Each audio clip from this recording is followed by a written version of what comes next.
hear that that pulsing that we were talking about up above? Kind of like a steam engine.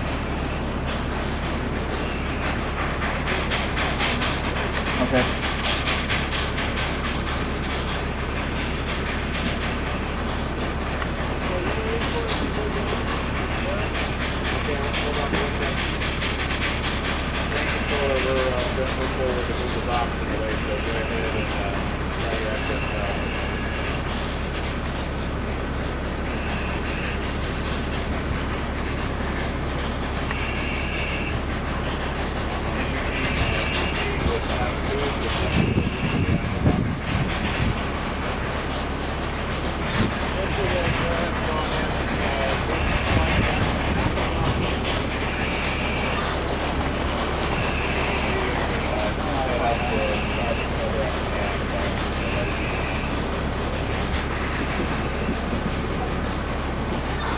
We got a pretty dry day here, and you can see the cloud isn't going that far downwind, but see how close it's staying to the ground.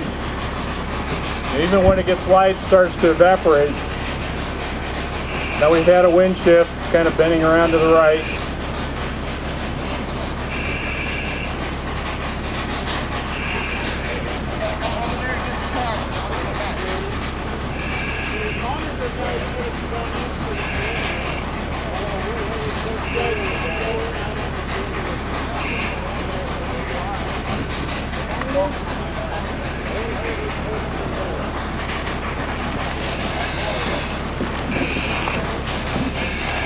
Okay, now the box has kind of stopped the downwind momentum, and we're probably knocking out a fair amount of liquid out of that that release there.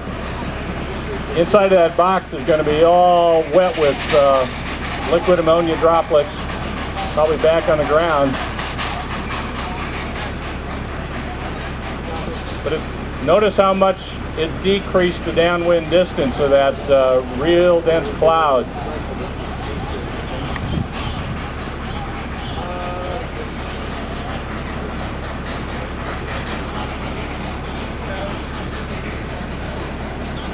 Simply stopping the momentum. And since that isn't a tight box, you can see there's some ammonia coming out behind it, but it's a lot less pressure, a lot less dense. But now we're pushing the ammonia back up the other direction. There, the wind caught it, and now it's kind of pushing it back down. As long as you can see the ammonia cloud, you can pretty well tell where it's going and where the high concentrations might be, as long as it stays visible.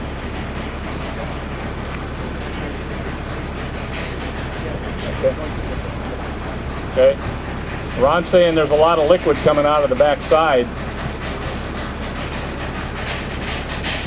In a high pressure liquid release like this, we're probably flashing about 20 to 25% of the ammonia to vapor. The rest of it's liquid. It's going to be little fine aerosol droplets.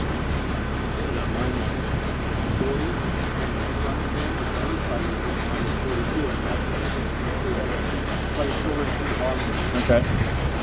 Scott's saying he's getting minus 40 to minus 42 on the front side and the back side of the bin. So we're down below the boiling point. We've got kind of that flashing subcooling.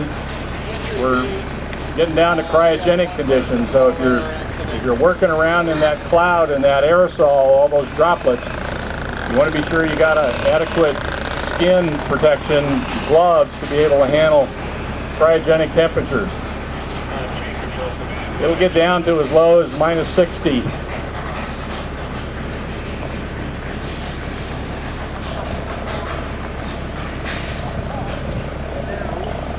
Scott will probably be able to pick up on his camera right there past the trailer where you can see the vapor cloud kind of dissipate.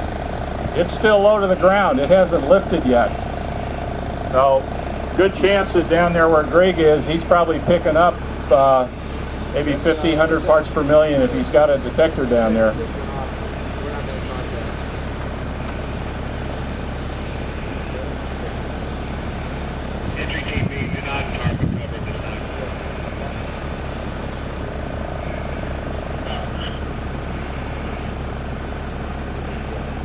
So now we got a wooden crate that's pretty saturated with liquid ammonia, and it's going to just sit there and off gas. Going to be pretty high concentration right up close to there. I guess it's probably at least 500 to 1,000 ppm. Also along the ground, that ground is going to be wet right there in front of where the ammonia was coming out, and it'll sit there and outgas. You can walk right up close to it